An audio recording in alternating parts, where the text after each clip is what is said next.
Sup Shredders, my name is Logan aka Spiderhands and welcome to an SP Reviews where today we're going to be checking out a track from an act named Sons of Thunder titled Cleanse featuring Dylan Buck and Clayton King. And if we switch over to here, we have ourselves the album, the self-titled album Sons of Thunder on Bandcamp. This has 7 tracks in it. Now, we're actually going to be watching an AMV for this track today. I just wanted to show the Bandcamp so that you guys could see it. So, you know, if you liked the track that we're listening to today, you could check out the rest. We've got the AMV edit here from Atsuai. We're going to look through that and listen through that from start till finish, and we're going to hear what we think. Let's go. What have we got?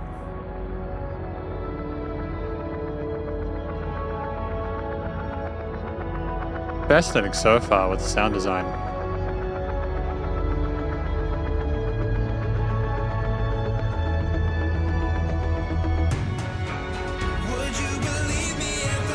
Hook line?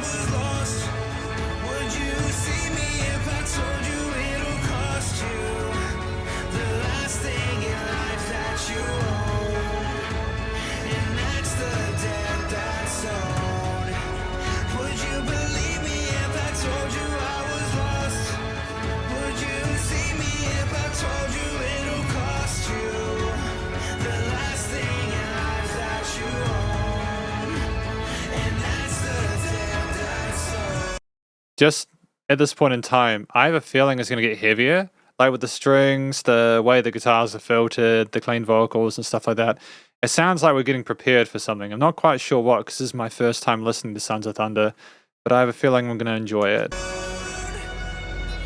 Nice use of drum toms as well in that bit before.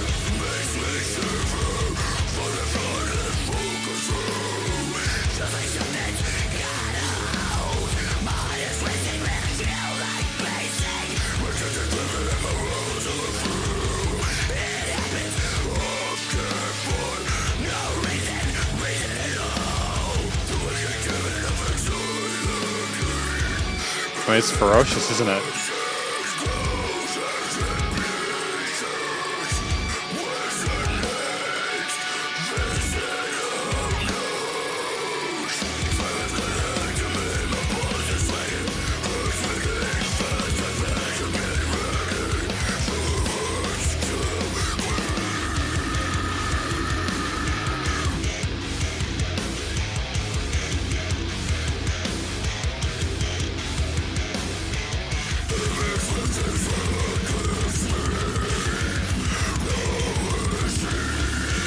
This kind of music, you really don't get a chance to pause. It's just, there's such ferocity with it. That's not to say it's mindless, because of course it isn't. There's a lot of thought put into the individual progressions with different chords, different rhythm parts, the drum lines, the various tempo shifts and such.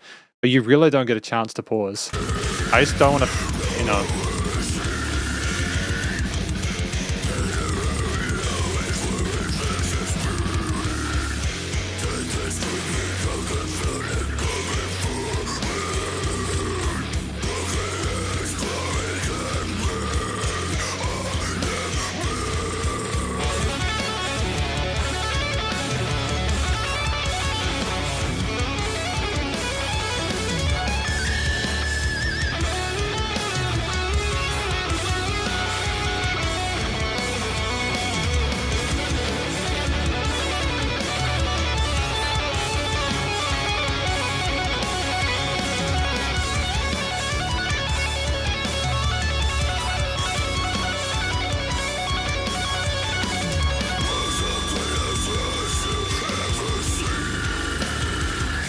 I mean, that was phenomenal contrast between the heaviness of the various breakdown bits, the down-tuned components there, the focus on the low end, with that wonderful ascending solo passage on the guitars. I mean, the leads were wonderful, not just because we had the solo part, because then we also harmonized. We harmonized like an octave below and followed that.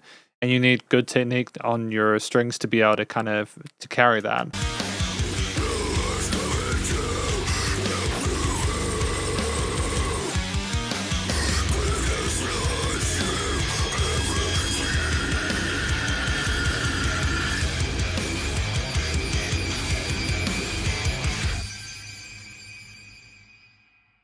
And welcome to the conclusion of my review of this track from an act named Sons of Thunder titled Cleanse, featuring Dylan Buck and Clayton King. Now, what do I think this track is about? Now, if I'm completely honest with you, and I mean this with all due respect, there were parts of this song I couldn't understand lyrics for, and there are parts that I could.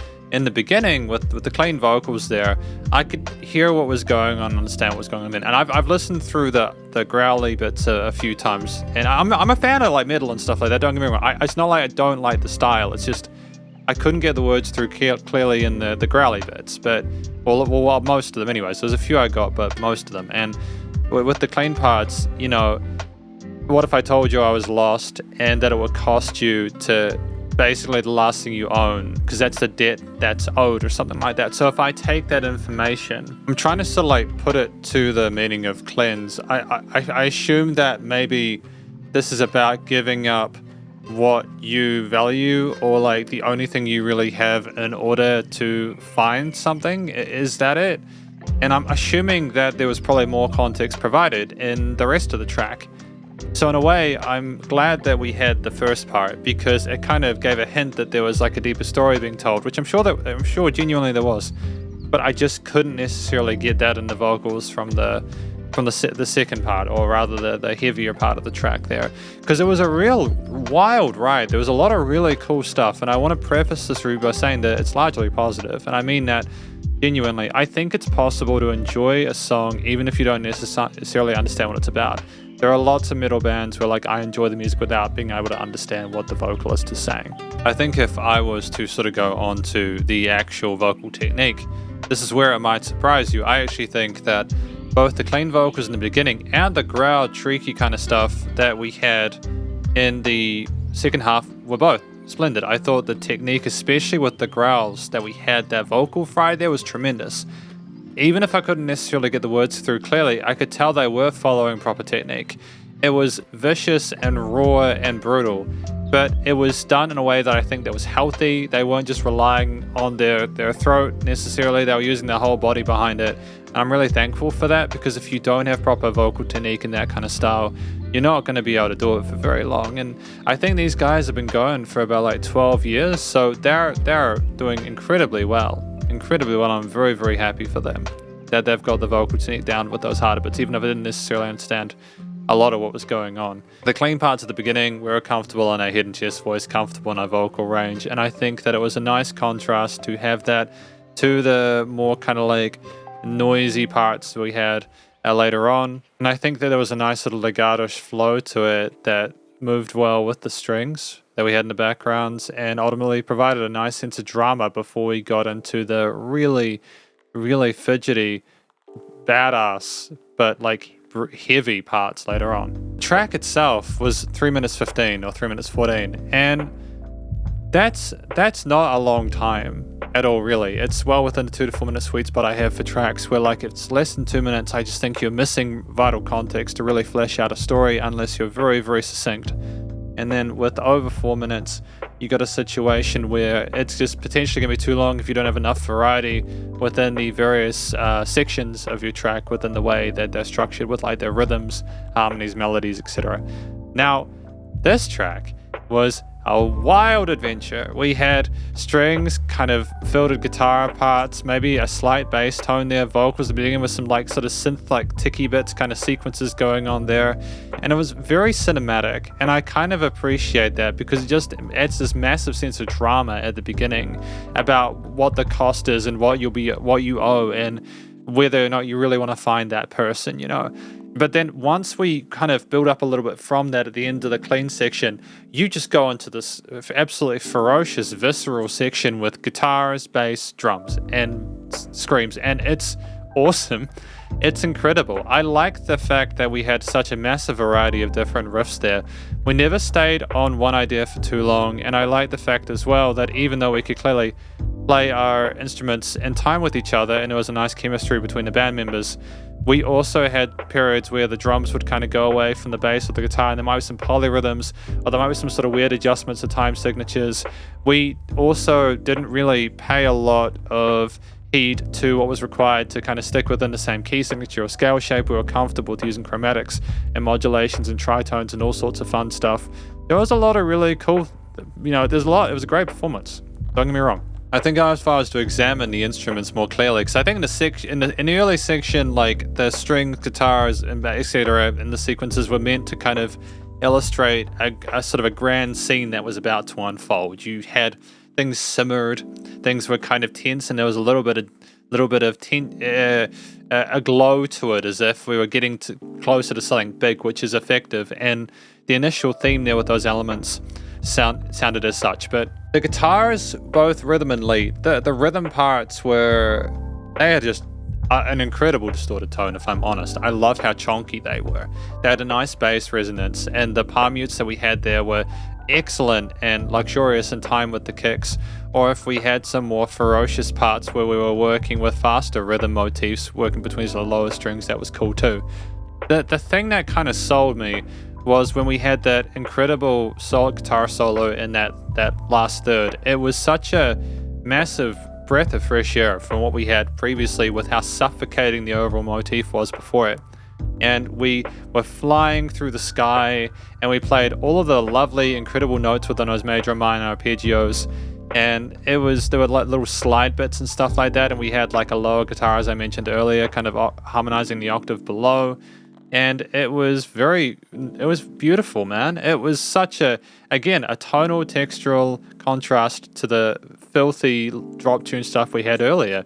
There was a real, I think, tonal contrast between the misery in one part and maybe the idea that we were eventually going to escape it in that solo bit. I don't know. That's my kind of impression of it. Yeah, the guitar playing was exceptional. The bass parts, they were reasonably subtle. There was not a huge emphasis on them, but they provided such a phenomenal low range to it. The bass parts, I'm sure there was a bass in there. Sometimes the metal bands don't even have basses nowadays because they're so low with their tuning with like the 8 strings and stuff like that. But I think that this band, if they did have a bassist, like they were just firmly comfortable in that lower range, really filling out the sub resonances and stuff like that.